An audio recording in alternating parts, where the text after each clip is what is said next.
जय हिंद साथियों। आज का हमारा टॉपिक है समास। ठीक है, आज हम हिंदी में क्या पढ़ेंगे, समास को पढ़ेंगे। ठीक है, सबसे पहले हम बात कर लेते हैं कि समास का शाब्दिक अर्थ होता क्या है ना। तो समास का शाब्दिक अर्थ होता है संक्षेपीकरण। अच्छा, संक्षेपीकरण मतलब छोटा करना। ठीक है, तो संक्षेपीकरण का मतलब होता है छोटा करना ना। तो समास का शाब्दिक अर्थ आपसे पूछे तो संक्षेपीकरण मतलब छोटा करना। ठीक है, अच्छा आपसे पूछे कि समास के कितने भेद होते हैं, तो समास के 6 भेद होते हैं ना। कौन कौन सा? एक होता है आपका अव्ययीभाव समास, द्वंद्व समास, द्विगु समास, कर्मधारय समास, बहुब्रीहि समास और तत्पुरुष समास। ठीक है, तो समास का शाब्दिक अर्थ क्या बताया? संक्षेपीकरण अर्थात छोटा। ठीक है, और समास के भेद कितने? 6 होते हैं। अव्ययीभाव समास, द्वंद्व समास, द्विगु समास, कर्मधारय समास, बहुब्रीहि समास और तत्पुरुष समास। ठीक है, अब हम बात कर लेते हैं पदों की प्रधानता के आधार पर। ठीक है, देखिए अगर हम बात करें पदों की प्रधानता के आधार पर, तो पदों की प्रधानता के आधार पर समास के 4 भेद होते हैं। कितने होते हैं? 4 भेद होते हैं। ठीक है, अच्छा अगर आपसे पूछते कि समास का विलोम क्या होता है, तो समास का विलोम व्यास होता है। ठीक है, अब पदों की प्रधानता के आधार पर तो हमने बता दिया कि समास के 4 भेद होते हैं। कौन कौन से, समझिए इसको। ठीक है, सबसे पहले हम बात करते हैं अव्ययी भाव समास की ना। तो अव्ययी भाव समास में क्या होता है, जो पहला पद होता है, यानी पहला पद मतलब प्रथम पद, ठीक है, ये प्रधान होता है आपका ना। तो अव्ययी भाव समास में पहला पद प्रधान होता है। ठीक है, अच्छा वहीं द्विगु समास, ठीक है, तत्पुरुष समास और कर्मधारय समास, इनमें क्या होता है ना कि बाद वाला पद प्रधान होता है। बाद वाला पद मतलब उत्तर पद। ठीक है, तो द्विगु समास, तत्पुरुष समास और कर्मधारय समास में बाद वाला अर्थात उत्तर पद प्रधान होता है। ठीक है, अच्छा द्वंद्व समास में दोनों पद प्रधान होता है और बहुब्रीहि समास में कोई भी पद प्रधान नहीं होता है। ठीक है, तो पदों की प्रधानता के आधार पर हमने क्या बताया, समास के 4 भेद होते हैं ना। ठीक है, कौन कौन से? अव्ययी भाव समास। ठीक है, अव्ययी भाव समास हमने क्या बताया कि इसमें पहला पद प्रधान होता है। वहीं हमने दूसरा आपको बताया कि द्विगु समास, तत्पुरुष समास और कर्मधारय समास, इन 3 समास में आपका उत्तर पद मतलब बोले तो बाद वाला पद प्रधान होता है। ठीक है, अच्छा द्वंद्व समास में क्या बताया कि दोनों पद प्रधान होते हैं और बहुब्रीहि समास में क्या होता है कि कोई भी पद प्रधान नहीं होता है। ठीक है, हम बात कर लेते हैं अव्ययी भाव समास की। ठीक है, देखिए अव्ययी भाव समास की अगर पहचान की बात करें तो इसमें अव्यय भी आएगा, उपसर्ग भी हो सकता है, शब्दों का दोहराव भी हो सकता है। ठीक है, अव्यय क्या होते हैं? अव्यय वो होता है जिनका व्यय ना हो। व्यय मतलब खर्च। ठीक है, जो खर्च नहीं होते हैं ना, अर्थात जैसे ऐसे कैसे जो अविकारी शब्द होते हैं। ठीक है, जिन पे लिंग वचन काल कारक की दृष्टि से कोई बदलाव नहीं हो सकता, उसे क्या अविकारी शब्द कहते हैं। इसमें आपका अव्यय आता है। ठीक है, तो अव्यय हो सकता है, उपसर्ग हो सकता है। अच्छा उपसर्ग क्या होते हैं? हमने बताया था कि जो उपसर्ग होता है ना, ये वे शब्दांश होते हैं। शब्दांश का मतलब शब्द का अंश, मतलब उसका एक हिस्सा। ठीक है, ये पूर्ण शब्द नहीं होंगे, उसका एक अंश होगा। ठीक है, तो उपसर्ग क्या होते हैं कि वे शब्दांश होते हैं जो मूल शब्द के आगे जुड़ते हैं। ठीक है, वो उपसर्ग होते हैं। अच्छा इसमें शब्दों का दोहराव भी हो सकता है। ठीक है, जैसे हम बात करते हैं एग्जाम्पल, देखिए अगला एग्जाम्पल है यथाशक्ति। ठीक है, यथाशक्ति। अच्छा निर्भय, निर्भय की अगर हम बात करें तो इसका आप संधि विच्छेद करेंगे तो आपको मिलेगा निर जमा भय। ठीक है, तो निर क्या आपका यहाँ एक उपसर्ग है ना। प्रत्येक में प्रति जमा एक, प्रति क्या आपका एक उपसर्ग है। पल पल शब्दों का दोहराव हुआ, धीरे धीरे शब्दों का दोहराव हो गया यहाँ पे। तो अव्ययी भाव समास में क्या बताया, अव्यय भी हो सकता है, ठीक है, उपसर्ग भी हो सकता है और शब्दों का दोहराव भी हो सकता है इसमें। ठीक है, चलिए अब हम बात करते हैं अव्ययी भाव से संबंधित कुछ एग्जाम्पल की। देखिए आपका एग्जाम्पल एक है आजीवन, बहुत ज़्यादा पूछा जाता है आजीवन। ठीक है, अगर इसका आप समास विग्रह करेंगे तो आएगा आजीवन भर। क्या होगा? जीवन भर ना। यथा सामर्थ्य, सामर्थ्य के अनुसार। यथाशक्ति, शक्ति के अनुसार। अकारण, बिना कारण के। आमरण, मरण तक। अजानुबाहु यानी जानू से बाहु। ठीक है, जानू से बाहुएं। और उसके बाद दर हकीकत, हकीकत में। प्रतिध्वनि, ध्वनि की ध्वनि। ठीक है, प्रतिध्वनि आपने एक पढ़ा होगा। आगे बात करते हैं। ठीक है, देखिए प्रतिध्वनि, ध्वनि की ध्वनि। ठीक है, प्रतिक्षण, हर क्षण। आकंठ, कंठ तक। यथा जीवन यानी जब तक है जीवन। लाजवाब, जिसका जवाब ना हो। ठीक है, और अत्युत्तम मतलब उत्तम से अधिक। ठीक है, अगला एग्जाम्पल है प्रतिघात यानी घात के बदले घात। ठीक है, दर्शनार्थ, दर्शन के लिए। दिनानुदिन, दिन के बाद दिन। प्रत्यंग मतलब हर अंग। ठीक है, निर्भय, बिना भय का। प्रत्यक्ष, अक्षी, अक्षी मतलब आँख को कहते हैं। ठीक है, और प्रति मतलब आगे ना, यानी आँख के आगे कहिए, अच्छी के प्रति यानी आगे कह दीजिए। ठीक है, निधड़क, बिना धड़क के। बेकाम, बिना काम का। अपाद मस्तक, पाद से मस्तक तक। ठीक है, उसके बाद है आपका प्रत्युपकार, उपकार के बदले किया गया उपकार, इसको हम प्रत्युपकार कहते हैं। ठीक है, इसमें प्रति आपका उपसर्ग है। ठीक है, तो ये सब हमारे अव्ययी भाव समास के उदाहरण है ना। फिर मारा मारी, मार के बाद मार। बेफायदा, बिना फायदे का। बेखटके, बिना खटके का। तो ये सब क्या थे? ये सब हमारे अव्ययी भाव समास के उदाहरण थे। ठीक है, आगे बात करते हैं द्वंद्व समास की। ठीक है।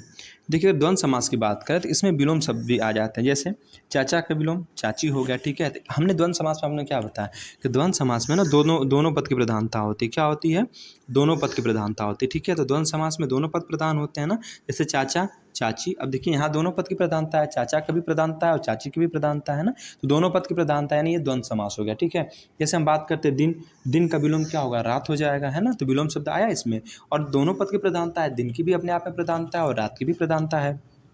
वैसे हम बात करते हैं माता पिता, ठीक है, भाई भाभी, ठीक है भाई का भाभी हो गया, ठीक है।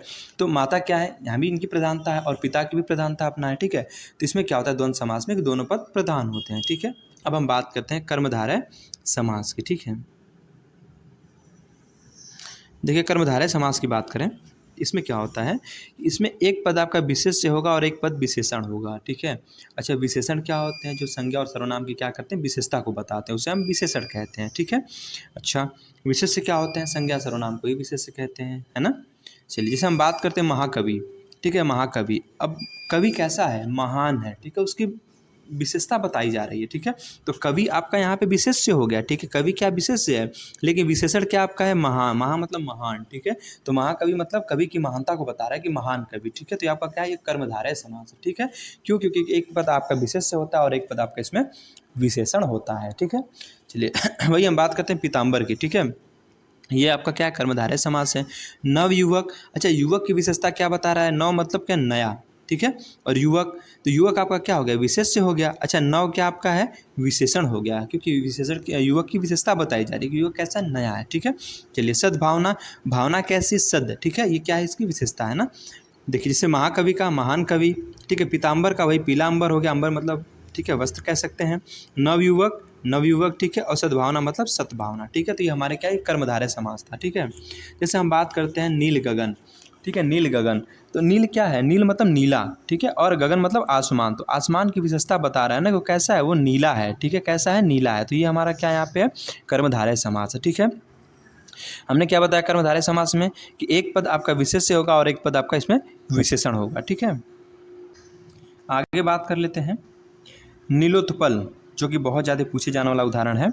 नीलोत्पल, ठीक है। देखिए नीलोत्पल मतलब, ठीक है, उत्पल, उत्पल किसको कहते हैं? कमल को कहते हैं ना। तो यहाँ पे कमल की विशेषता बताई जा रही, कैसा है वो? नील, ठीक है, नीला है मतलब, ठीक है। तो नीलोत्पल मतलब आपका क्या हो गया? यहाँ पे कर्मधारय समास हो गया, ठीक है। फिर देखिए नीलकमल, नीला है जो कमल, ठीक है। तो कमल हमारा क्या है? विशेष्य है ना।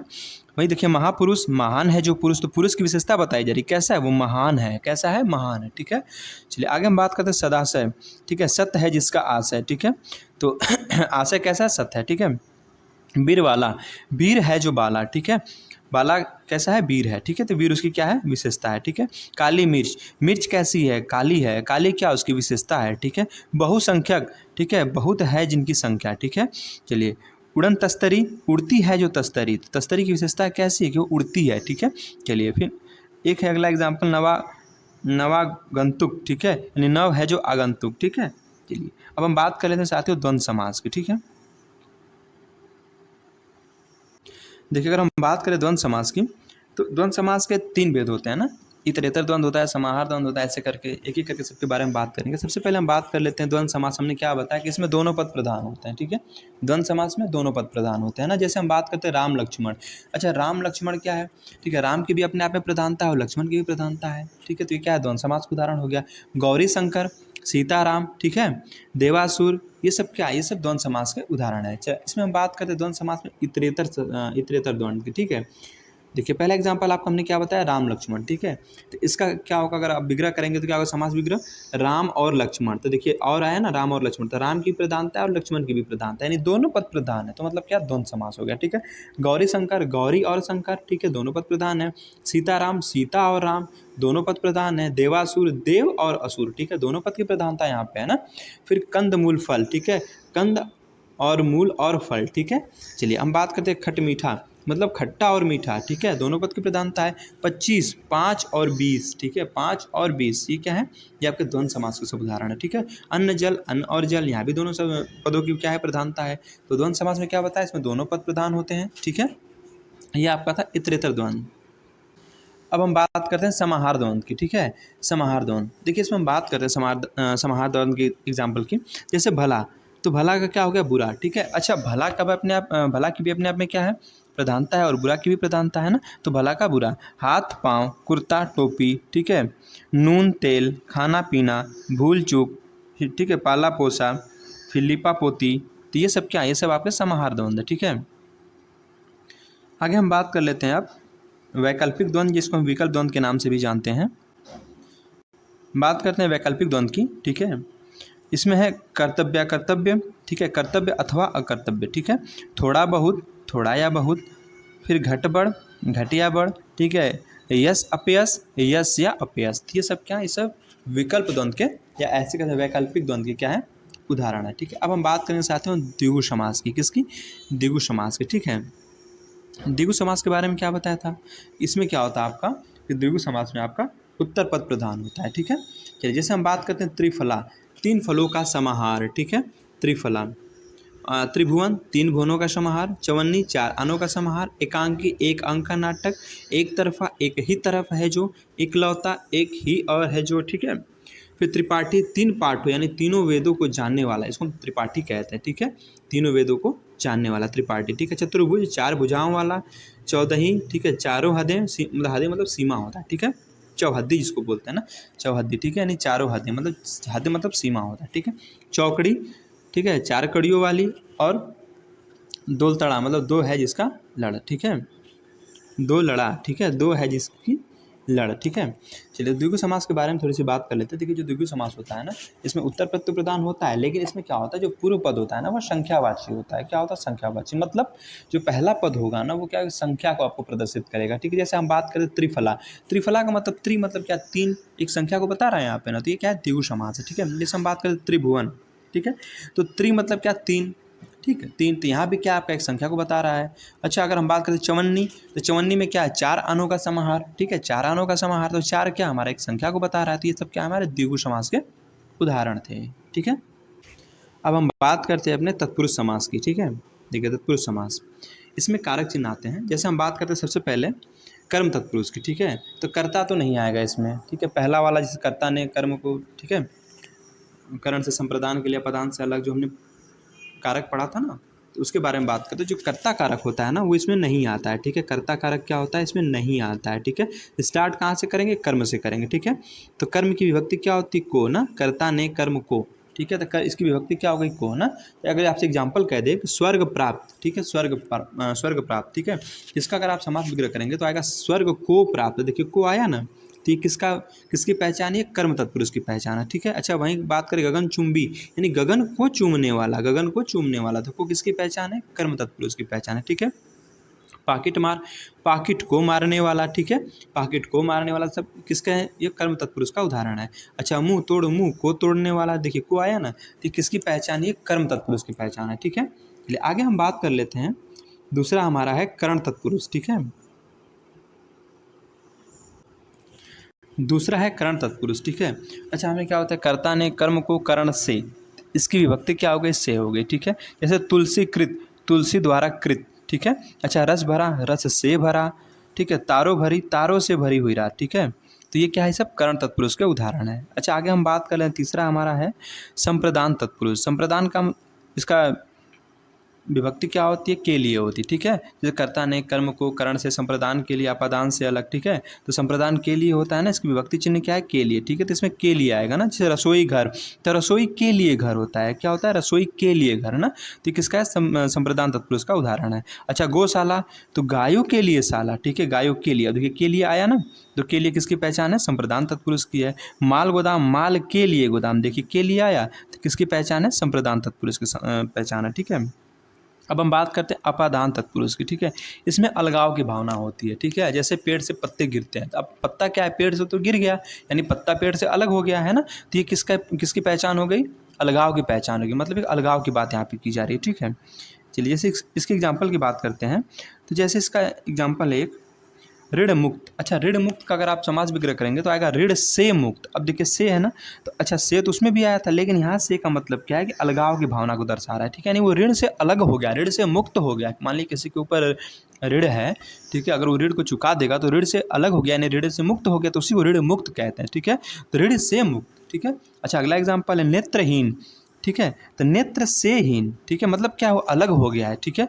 पथ भ्रष्ट, पथ से भ्रष्ट, अब पथ से क्या हुआ, अलग हो गया है, ठीक है, भ्रष्ट हो गया ना, यानी पद से अलग हो गया वो, ठीक है। तो ये सब किसके उदाहरण है, सब अपादान तत्पुरुष के उदाहरण थे, ठीक है। हमने क्या बताया, संप्रदान में क्या होता है, के लिए यानी रसोई घर, रसोई के लिए घर, ठीक है। गौशाला, गायों के लिए शाला। माल गोदाम, माल के लिए गोदाम। अपादान तत्पुरुष में क्या बताया कि इसमें अलगाव की भावना आती है, ठीक है। जैसे अगर बात करते एग्जाम्पल की, जैसे हम बात करें ऋण मुक्त की ना, तो ऋण से मुक्त, अब से है ना, तो अपादान तत्पुरुष में चला जाए क्योंकि इसमें अलगाव की भावना आ रही है, ठीक है। अच्छा, नेत्रहीन, नेत्र से हीन, पथ भ्रष्ट, पथ से भ्रष्ट, तो ये सब किसके, अपादान तत्पुरुष के उदाहरण हैं। छठवां है हमारा संबंध तत्पुरुष, ठीक है। अब संबंध में का के की रा रे री आता है, ठीक है आपका। जैसे राजपुत्र, राजा का पुत्र, देखिए संबंध बता रहा है ना कि राजा का पुत्र, पुत्र किसका, राजा का, एक संबंध की बात हो रही है ना कि राजा का पुत्र है, ठीक है। राजभवन, राजा का भवन, ठीक है, किसका भवन, राजा का भवन, तो संबंध की बात हो रही है यहाँ पे, ठीक है। प्राणदान, प्राण का दान, ठीक है, तो ये सब किसके उदाहरण है, ये सब संबंध तत्पुरुष के उदाहरण है आपका।